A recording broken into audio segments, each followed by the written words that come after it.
Queridos hermanos, que Dios les bendiga. Sean todos muy bienvenidos al canal de Leonard Ravenhill, Sermons and Podcasts, donde estaremos compartiendo lecturas devocionales y sermones traducidos al español de manera dramatizada. Que el Señor les bendiga y disfruten del contenido.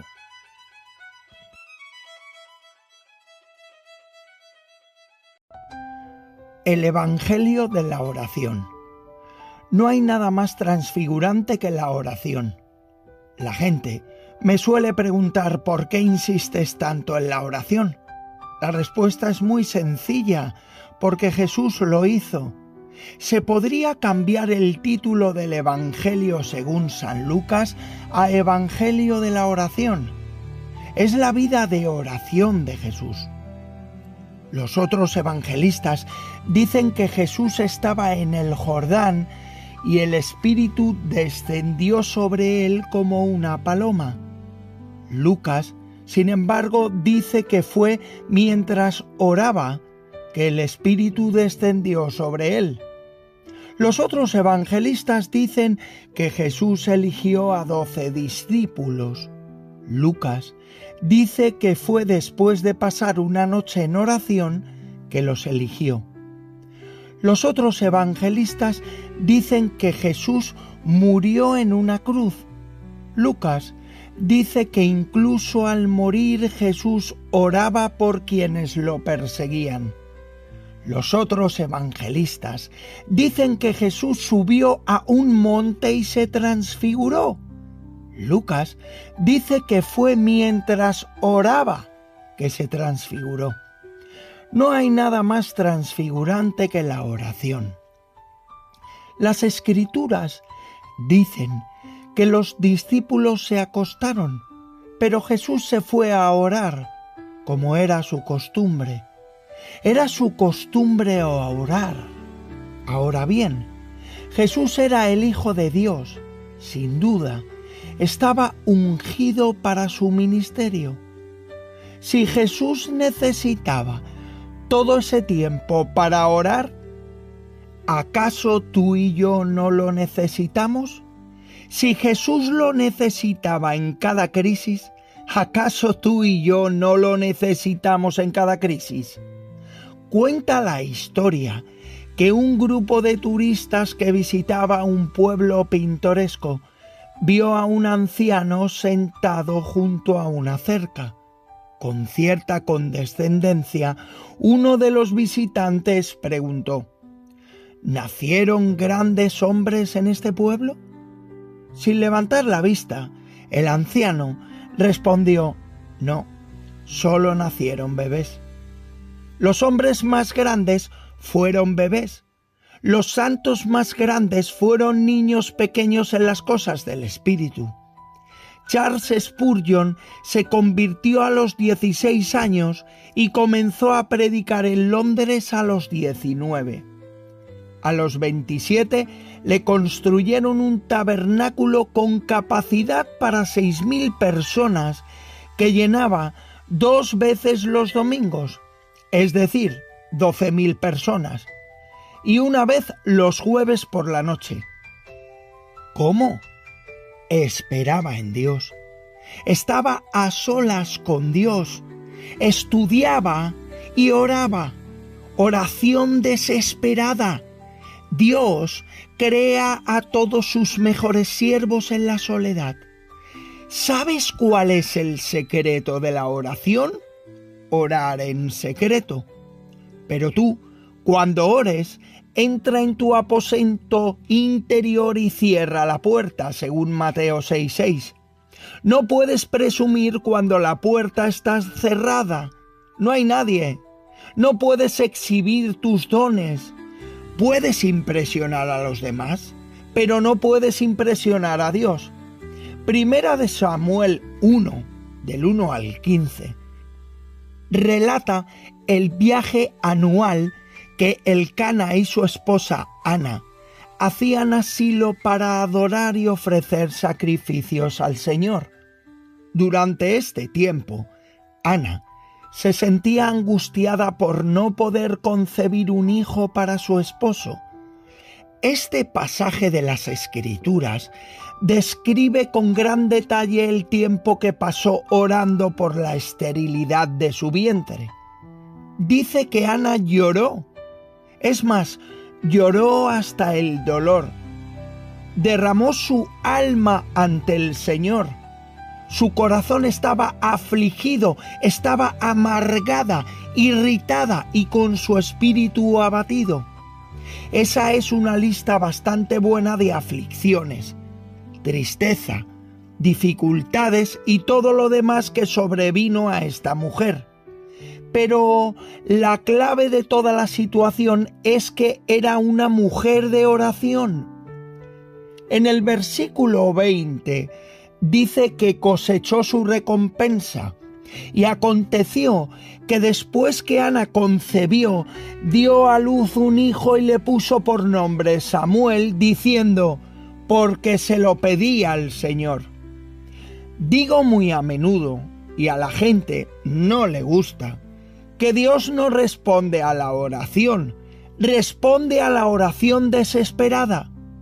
Tu vida de oración denota cuánto dependes de tu propia capacidad y cuánto crees de corazón cuando cantas. Nada en mis manos traigo, simplemente a tu cruz me aferro. Cuanta más confianza en ti mismo tengas, menos orarás. Cuanta menos confianza en ti mismo tengas, más tendrás que orar. ¿Qué dice la Escritura? Dice que Dios toma lo humilde, lo que no es. Pablo dice en 1 Corintios 1:28 que Dios toma lo que no es para reducir a nada lo que es, para que nadie se gloríe en su presencia. Y a decir verdad, necesitamos muchos no son hoy en día. El lenguaje de los pobres. La oración es el lenguaje de los pobres. Una y otra vez David, el rey de Israel, dice: inclina tu oído, oh Señor, y respóndeme, porque estoy afligido y necesitado. Esto se puede leer en el Salmo 86, versículo 1. Y recuerdan que uno de sus salmos más importantes dice algo como: este pobre clamó y el Señor lo escuchó. Para ser concretos, viene en el Salmo 34:6. El apóstol Pablo me abruma con su espiritualidad, su linaje, su intelecto colosal. Sin embargo, dice ser muy consciente de que cuando es débil, resulta que es fuerte. Siempre intentaba demostrarse a sí mismo y a los demás que no era nadie. La verdadera oración es una comunicación bidireccional. Hablo con Dios y Dios me habla. No sé cómo el Espíritu se comunica ni por qué Dios necesita que yo ore, pero así es como obra Dios. Levántate y ora. Un día asistí a una conferencia del Dr. V. Raymond Edman de Wheaton, en Wheaton College, uno de los educadores cristianos más destacados de este país. Nos contó una experiencia que tuvo mientras estaba en Ecuador como misionero. No llevaba mucho tiempo allí cuando enfermó y se estaba muriendo. Estaba tan cerca de la muerte que ya habían cavado su tumba. Tenía grandes gotas de sudor en su frente y un estertor en la garganta. Pero de repente se incorporó en la cama y le dijo a su esposa: «¡Traedme mi ropa!». Nadie supo qué había sucedido. Muchos años después, estaba contando la historia en Boston. Después, una anciana con un libro pequeño, desgastado y con las esquinas dobladas se le acercó y le preguntó: «¿Qué día dijo usted que se estaba muriendo? ¿Qué hora era ese mismo día en Ecuador? ¿Qué hora sería en Boston?». Cuando él le respondió, su rostro arrugado se iluminó. Y ahí, señalando su libro, dijo: «Ahí está, ¿lo ves? A las 2 de la madrugada, Dios me dijo que me levantara a orar.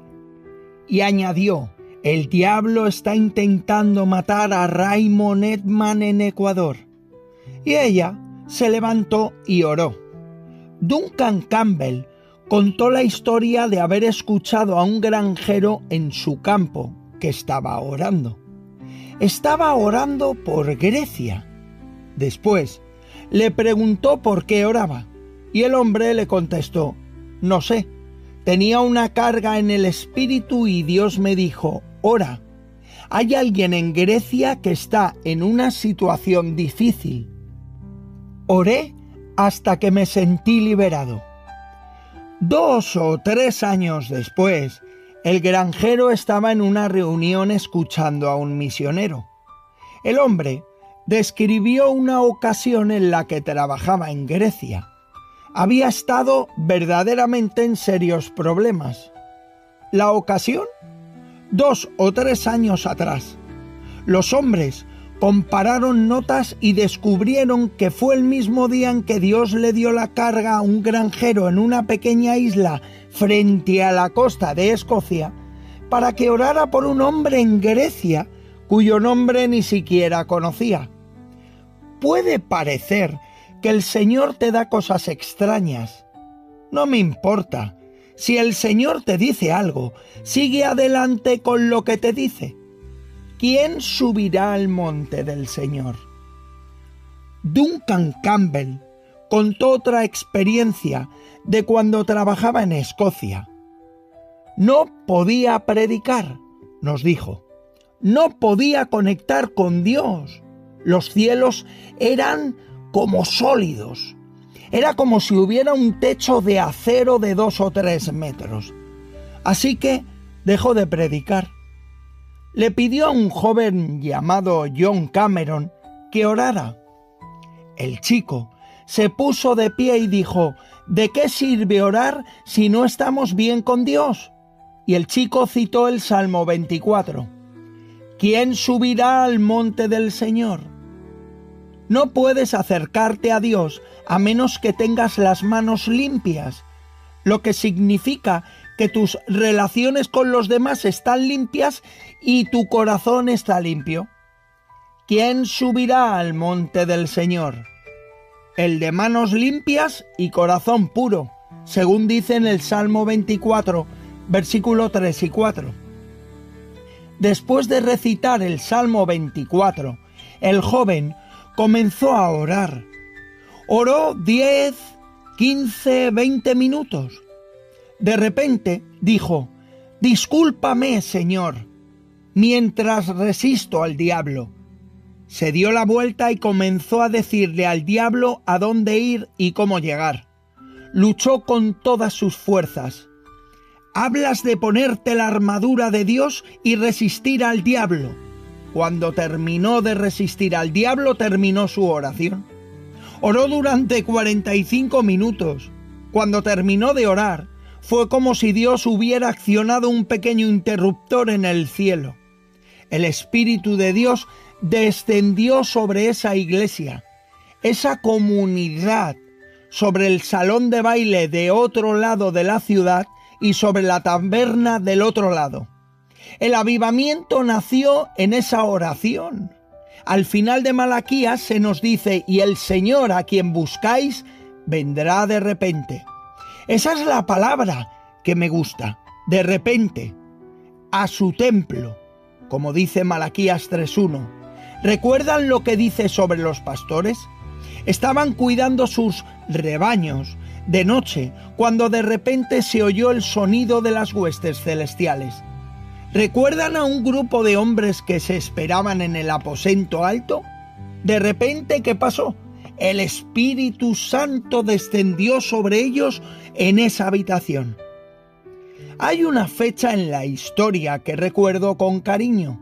Era el miércoles 13 de agosto de 1737, cuando un pequeño grupo de personas en Moravia esperaba en una reunión de oración. A las 11, de repente, descendió el Espíritu Santo. ¿Y saben qué sucedió, hermanos? La reunión de oración que comenzó a las 11 duró 100 años. Así es. Esa sala de oración no estuvo vacía durante un siglo.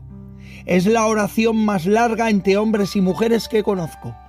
Incluso niños de 6 y 7 años oraban con afán por países cuyos nombres ni siquiera podían deletrear. En un antiguo pueblo de Irlanda les mostraban con reverencia un lugar donde 4 jóvenes se reunían noche tras noche, orando por un avivamiento.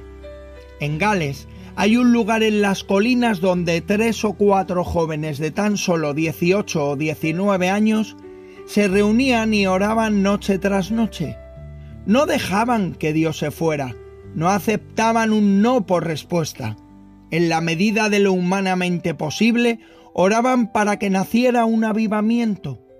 Si piensas en un avivamiento en tu iglesia sin inconvenientes, olvídalo. El avivamiento cuesta mucho. Puedo darte una simple razón por la que no tenemos avivamiento hoy en día. Porque nos conformamos con vivir sin Él. No buscamos a Dios, buscamos milagros, grandes cruzadas y bendiciones. En Números 11, Moisés le dijo a Dios: «Me estás pidiendo que te lleve una carga que no puedo soportar. Haz algo o mátame». ¿Amas al mundo lo suficiente como para decir a Dios: «Dios, envía un avivamiento o mátame»? ¿Crees que es hora de cambiar la oración de Patrick Henry de «dame libertad o dame muerte» a «dame avivamiento o déjame morir»? En el capítulo 30 de Génesis, Raquel se acerca a Jacob y se postra desesperada. Ella dice: «Dame hijos, o si no muero». ¿Estás dispuesto a postrarte ante Dios para buscar el nacimiento espiritual de hijos espirituales en nuestro país? La gente dice: «Estoy lleno del Espíritu Santo». Si la venida del Espíritu no revolucionó tu vida de oración, mejor que lo examines. No estoy seguro de que haya obtenido lo que Dios quería que obtuvieras. Hemos dicho que la oración cambia las cosas. No, la oración no cambia las cosas. La oración cambia a las personas y ellas cambian las cosas. Todos queremos que Gabriel haga el trabajo. Dios dice: «Hazlo tú». Con mi suficiencia y mi fuerza. Necesitamos ser como esta mujer, como Ana. ¿Qué hizo ella? Ella lloró. Ella se afligió, expresó su queja, ayunó y oró.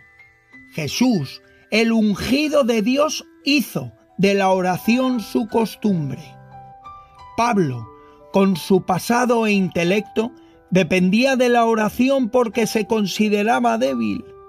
David, el rey, se consideró pobre y clamó al Señor. Ana oró por un hijo y dio a luz a un profeta. Las oraciones de un grupo de jóvenes provocaron un avivamiento.